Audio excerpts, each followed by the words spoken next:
What if everything we thought we knew about Meghan Markle was a lie crafted behind the velvet walls of Soho House? Sources are calling it the most disturbing discovery Prince Harry has ever made, a trail of secrets, scandals, and connections that allegedly trace back to London's most elite private club, where Meghan's royal fairy tale might have actually been engineered. According to new whispers. And let's be real, the palace hasn't denied a word. Harry found out what really went down in those dimly lit lounges, private meetings, questionable alliances, and favors exchanged like currency. Suddenly, the prince who left everything for love is spiraling, furious, betrayed, and reportedly demanding answers no one wants to give. Was Meghan's rise to royalty an accident, or a well-funded project backed by people who wanted their own puppet on the throne? And more importantly, did Harry just stumble upon the one secret powerful enough to destroy both the monarchy and his marriage? Grab your tea, because this isn't just a royal scandal. This is a full-blown psychological thriller starring Prince Harry, the woman he thought he knew, and a past he was never meant to uncover. It all started with a phone call Harry was never supposed to hear. Late at night, after one of those carefully curated Netflix appearances, Meghan had stepped out of their Montecito mansion to take a private call. But what Harry heard through the half-open window wasn't just private. It was historic. A woman's voice on the other end, British, cold, and eerily familiar, whispered something about Soho House loyalty contracts, unpaid favors, and keeping the narrative clean before the anniversary special. Harry froze. For a man who left the palace to escape control, manipulation, and power games, it was like hearing the same poison, just with better lighting. Soho House, the place Meghan always called her creative sanctuary, the spot where she said she finally felt free back in her Suits days. But the deeper Harry dug, the darker it got. He found out that Meghan's membership wasn't just casual. It was sponsored. By who? An unnamed media mogul who, at the time, had business interests tied directly to royal coverage. Coincidence? Sure. And yet somehow, every move Meghan made before meeting Harry, every party, every photo, every chance encounter with high-profile figures, seemed to trace back to that same exclusive network. Then came the old emails, the ones Meghan's former assistant allegedly leaked to a friend of a friend. They painted a version of Meghan that Harry had never seen: ambitious, strategic, unrelenting. In one, she reportedly referred to Soho House as her launch pad. In another, she allegedly joked about needing a real prince to break into the global circuit. Harry read those words 3 times, thinking maybe they were fake. But when he asked Meghan about them, she didn't deny it outright. She just said, "You know how people twist things." And yet, there was that silence afterward. That heavy silence that said more than words ever could. From there, the paranoia began to build. Harry started rewatching their old interviews, noticing how often Meghan dropped Soho House references, how she praised the people who believed in her when the world didn't. Who were those people? Exactly? Because now, names were surfacing, people with connections to PR firms, political lobbyists, and oddly enough, media organizations that had previously attacked the royal family only to suddenly pivot and paint Meghan as a victim, the alleged center of it all. A man insiders call the architect, a wealthy fixer known for turning fading careers into overnight sensations, and for destroying reputations when loyalty fades. He's been linked to 3 other British social climbers, who rose and fell within the same social scene. Meghan, according to one insider, was the crown jewel project, and now, with everything collapsing, it's Harry who's paying the price. Friends claim he's been digging through old correspondence, trying to verify what's real and what's planted.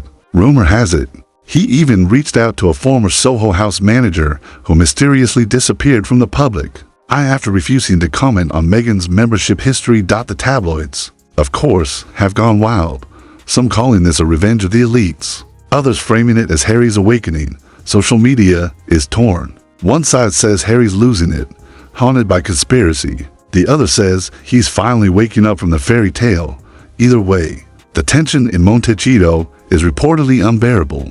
Meghan's been spotted without her wedding ring during casual outings, and Harry's been seen at hotels close to nature, which fans take as code for therapy retreats. Sources close to the couple say their PR team is working overtime to contain narratives. But the more they deny, the deeper the speculation digs. Because here's the thing, when every photo, every friendship, every headline leads back to the same dimly lit club filled with billionaires, journalists, and PR fixers, how long before someone admits the whole thing was designed? And how long before Prince Harry realizes that maybe, just maybe. He wasn't escaping the system. He was marrying right into it. By the time dawn broke over Montecito, Harry wasn't just suspicious. He was obsessed. His mind had turned into a conspiracy board. Red strings, old contacts, blurry screenshots. He started piecing together timelines that didn't make sense before. But now, they did. And at the center of every unexplained detail sat one name, Soho House. He remembered the first time Meghan took him there, a quiet corner table, champagne already waiting, the staff addressing her by name before she even introduced herself. Back then, he thought it was just charm. Now, he wondered if it was choreography, because every coincidence seemed planned with surgical precision. Even their first date, the one Meghan always described as a spontaneous setup by a mutual friend, was allegedly arranged by a Soho House executive with connections to a Hollywood PR agency that specialized in, quote, celebrity image rebranding, and that's where things started to spiral. Anonymous insiders began leaking confidential reports claiming that Meghan's relationship with Harry was initially pitched as a soft diplomacy project, that she had been groomed, not romantically, but strategically to bridge entertainment and royalty, modernize the monarchy's image, and push certain progressive agendas through influence. It sounds wild, right? Until you realize those same talking points appeared word for word in press coverage. Just months after their engagement, the public ate it up. Meghan the Modernizer, the royal disruptor.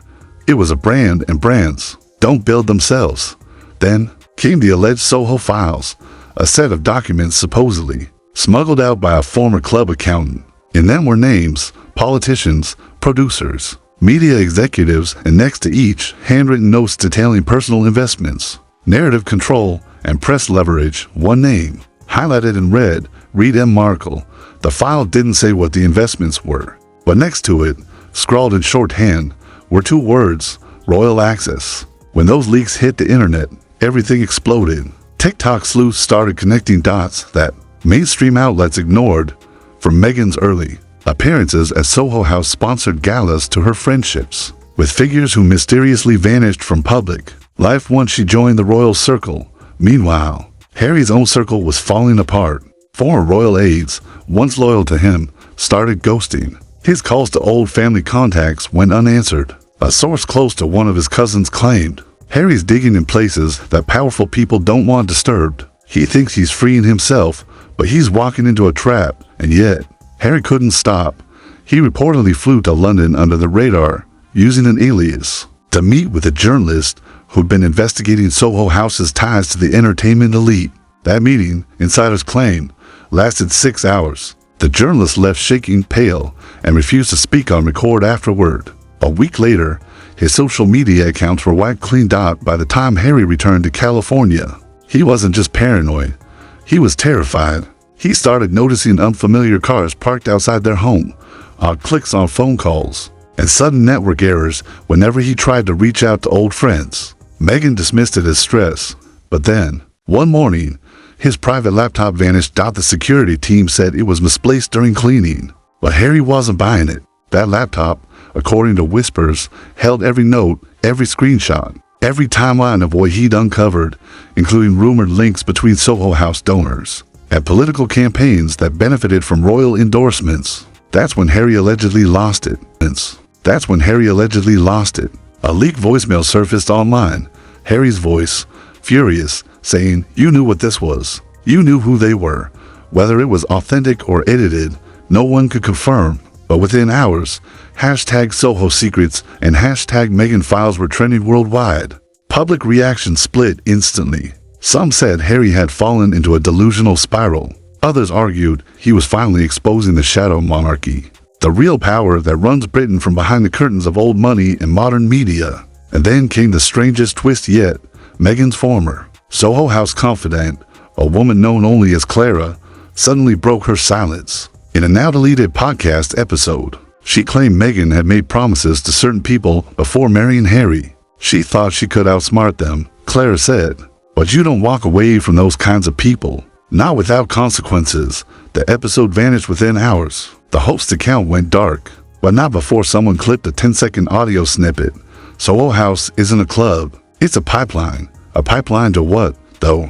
That's the question haunting Harry, because every new clue points to something bigger. Something global. He's beginning to suspect that Meghan wasn't the mastermind. She was the messenger. And now, it's looking like the people who put her there want their investment back. By the time the news cycle caught up, Harry had already gone dark. No public appearances, no statements, no Instagram sightings, just silence. And in that silence, the rumor mill began to howl. Some said he'd been institutionalized. Others claimed he was working with private intelligence agents to piece together what he now believed was a royal-level cover-up disguised as a love story. Because according to the whispers, Harry's search for the truth didn't stop with Meghan. It went far deeper, into the same institutions that had once protected him. He began questioning how certain tabloids got exclusive access to palace secrets years before he ever left. How leaks about Meghan's family conveniently timed themselves around political elections. And most disturbing of all, how the very same PR firm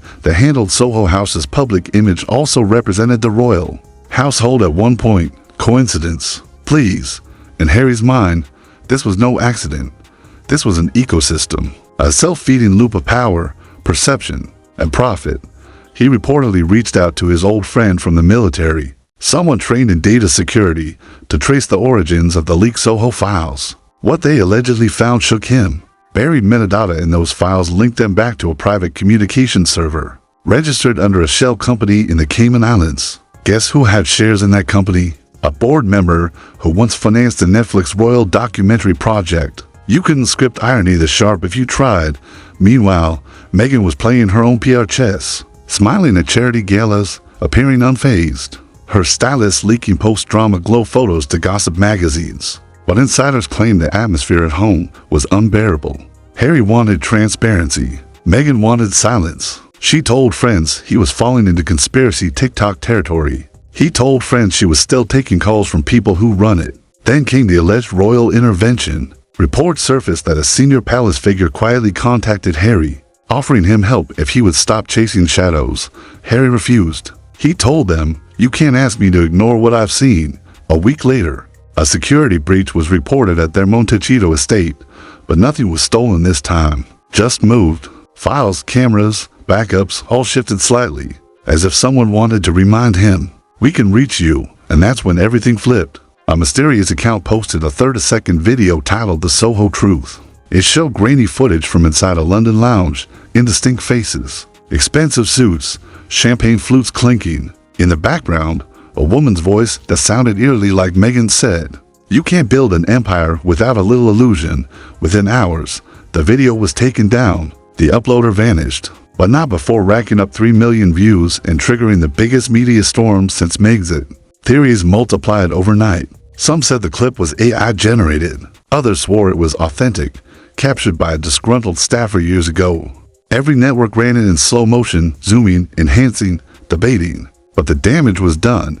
The illusion had cracked. Harry, according to alleged insiders, confronted Meghan one final time. Their conversation reportedly lasted 8 hours, ending with Harry packing a single duffel bag and leaving before sunrise. No one knows where he went. Some say Kenya. Others claim Iceland, the same retreat where he once said he felt closest to clarity. But here's the haunting twist. A week after his disappearance, a new anonymous drop hit the dark web, labeled Operation Velvet Room. It contained encrypted documents, timestamps, coded emails, all pointing toward a meteor-royal alliance, allegedly facilitated through Soho House donor dinners. None of it's been verified, but the patterns, the dates, they line up just a little to perfectly. Now the world is split in two. One half still calls Meghan the misunderstood reformer, a woman punished for breaking royal protocol. The other half sees her as the face of a larger machinery, the actress who played her role so well that even a prince couldn't tell where the script ended and reality began. And Harry? He's become the ghost of his own revolution, the man who escaped the crown only to uncover a deeper kingdom, the invisible one, built not on bloodlines, but on influence. Because when you peel away the titles, the PR smiles, the glittering interviews, what's left? A prince who thought he found freedom, but may have just uncovered the one truth more dangerous than any crown, that in this world, power doesn't need a throne, it just needs a narrative, and whoever controls that narrative, controls everything. So what do you believe? Did Prince Harry really stumble upon a secret so explosive it could rewrite the royal narrative forever? Or is he just another casualty of the same game that built him? The power of illusion, influence, and media manipulation? Because one thing's for sure, nothing about this story feels accidental. Not the leaks, not the timing, not the silence. And if the whispers about Operation Velvet Room are even half true, then the fairy tale was never love, it was strategy. But here's where you come in. Drop your thoughts below. Do you think Meghan's past at Soho House was innocent networking, or a calculated climb into the most powerful circle on earth? Don't forget to like, share, and subscribe, because this story isn't over. The truth is unraveling, and when the next secret drops, you'll want to be the first to know. You'll want to be the first to know.